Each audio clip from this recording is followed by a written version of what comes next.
He faked me out. Even though MJ is the GOAT, he definitely isn't always a nice guy. Here are 11 horrible things that Michael Jordan has actually done. Welcome back to the Clutch Central channel. Lay back, grab your favorite snacks, and be prepared to hear some evil things about MJ that you probably haven't heard before. Perfectly placed pass. The only guy who could Michael Jordan is a great basketball player. He may very well be the greatest basketball player of all time and perhaps the best athlete to compete in any sport. This much is true and quite frankly undeniable. Jordan did things on the court that nobody would have predicted a basketball player could ever do. He constantly found a way to build the legend of Michael Jordan until it almost became impossible to separate the myth of Jordan from the man, even though we all witnessed what he accomplished. There is no taking away Jordan's accomplishments, nor any real way to diminish them. However, just because you are a great basketball player doesn't mean that you are the best person. Accomplishments on the court don't wash away shortcomings elsewhere. Michael Jordan may be a great basketball player, but he's a pretty terrible human being.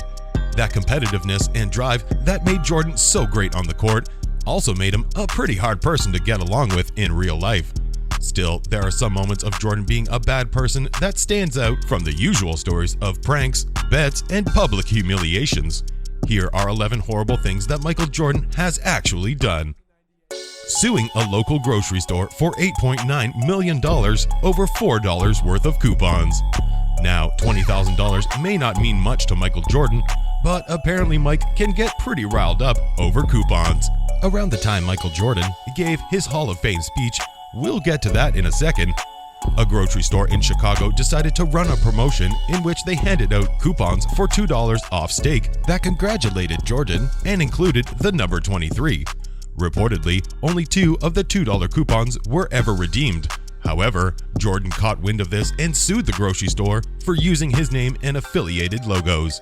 While Jordan's explanation that he worked so hard to make his name mean something and he wanted to protect that does make some sense, it seemed unbelievably petty of Mike to ever follow through with the lawsuit. Spitting on cinnamon rolls so nobody else can have them. Remember when we mentioned that Michael Jordan was petty? We don't ever think you could fully appreciate just how petty the dude is, for the simple fact that most people could never imagine caring about the stuff that Jordan seems to care about. For instance, Jordan really likes cinnamon rolls. In fact, he used to have a private chef that would sometimes travel with him who specialized in making cinnamon rolls. As you might imagine, Jordan also had a team of bodyguards who would follow him around.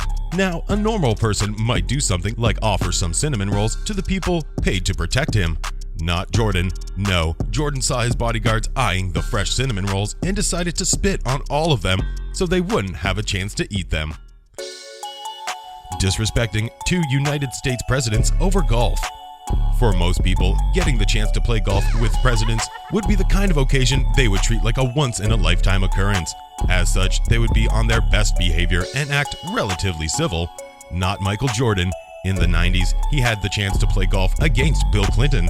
Jordan reportedly trash-talked Clinton the entire match. Now, this trash talk started as petty, friendly banter, but apparently soon escalated as Clinton refused to take some of Jordan's bets. Years later, Jordan revealed that he hadn't had the chance to play against President Obama, but wouldn't want to anyway because he said Obama was a hack golfer. Obama responded by saying that he thinks he'd probably be as good as Mike if he also had the time to play twice a day for the last 15 years, and noted that Jordan's time might be better spent helping the Bobcats. Michael Jordan bets a girl's virginity over a game of dice. There's no shortage of Michael Jordan bets on this list, but this one is in a league of its own. In the 90s, an MTV host, or VJ, named Kennedy had the privilege of hanging out with Michael Jordan and Russell Simmons at the Bowery Bar in NYC.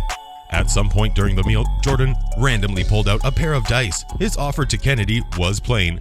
They would each roll, and if Jordan got the higher number, Kennedy would have to come back to his hotel room. Kennedy states that she was a virgin at the time and wanted no part of this. Upon informing Jordan of this, Jordan assured her that it was okay because he had a wife and didn't want to deal with her.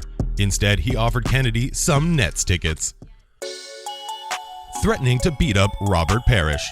Before he was an official NBA Hall of Fame inductee, Robert Parish was an all-around great player and genuine class act. Parish helped lead the Boston Celtics to 3 NBA championships in the 80s with his stellar center play. During his final season in the NBA, Parish decided to sign with Chicago in the hopes of winning one more championship. He did, but he had to put up with a lot of Michael Jordan along the way. Simply put, Jordan didn't think he had to respect Parish's veteran status and saw him as the enemy. During the team's early practices, Jordan let Parish know that he didn't automatically have his respect and that Parish shouldn't step to him because Jordan would beat him up. The 7-foot, 230-pound Parish informed Jordan that he didn't have a chance of beating him up. Jordan got the message and backed off. Bullying Bill Cartwright because the Bulls traded away Charles Oakley. Bill Cartwright may not be a Hall of Fame player like Robert Parish, but the guy is a bona fide legend who helped the Bulls win 3 championships. Cartwright gave Chicago an anchor at center, the likes of which they had never had before when they won their first 3 championships during the Jordan era. Of course, Jordan didn't really think they needed Cartwright. Instead, Jordan was angry at the Bulls management for deciding to send his good friend Charles Oakley to the Knicks. Jordan reportedly never got past the fact that the Bulls sent Oakley away. As such, he took it out on Cartwright by treating him poorly, or by outright bullying him. During the team's practices, years later, after Cartwright helped the Bulls win multiple championships, Jordan still treated him like trash. As we get to the top 5 on our list, we would like to remind you that if you like our work, you can show us support by subscribing to our channel and turning on the notifications bell and become part of the always growing family. Reducing Kwame Brown to tears. Kwame Brown is generally thought of as a bust with pretty good reason. He was a guy that was expected to come into the league and absolutely dominate from the center position. He went so far as to tell Wizards coach Douglas Collins that he would never regret drafting him. Collins, the Wizards, and then Wizards president Michael Jordan went on to draft Brown. Brown was thrilled to play basketball for his idol, Jordan, but soon found that reality was far from his dream. Jordan rode Brown constantly during practices and even in Brown's free time. He once invited Brown to his home and berated him to the point that Brown was reduced to tears. During this encounter, Jordan even went so far as to calling Brown a flaming slur. Jordan cheats at cards against an elderly lady. Jordan's time playing for the Bulls, of course, made him a legend, but you can't overlook Jordan's time in North Carolina. In college, Jordan caught the attention of millions who suddenly recognized that the prolific scorer just might shake up the fabric of the league. While playing for North Carolina, Jordan shared a room with Buzz Peterson. The two got along so well that Peterson went on to be the best man in Jordan's wedding. One time, Peterson invited Jordan over to play cards with him and Peterson's mother. Everything was going fine until Peterson's mother went to go to the bathroom. Without a trace of humor, mind you, looked at her cards. Mind you, there was no money or additional stakes on the line. Jordan's obsession with Pippen's privates. There's going to be no delicate way to get around this subject. According to all reports, Scottie Pippen is a very well-endowed individual. Reports include statements from locker room reports, fellow players, and even Madonna.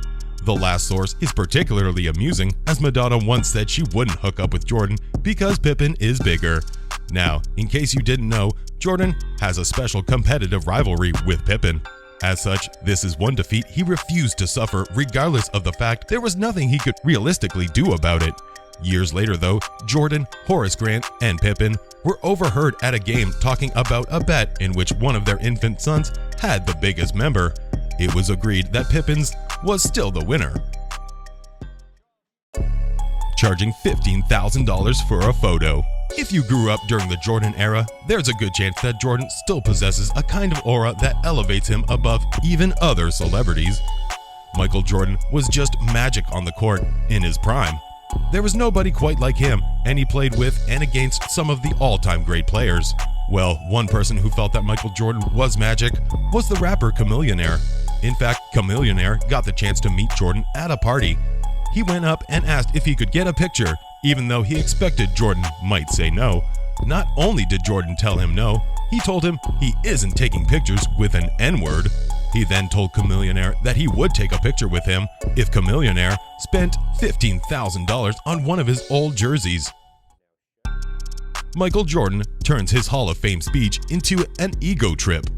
The reason this is number one isn't necessarily because it's the most horrible or unforgivable of all of Jordan's actions, but because it's the one story that really summarizes what kind of person Michael Jordan is.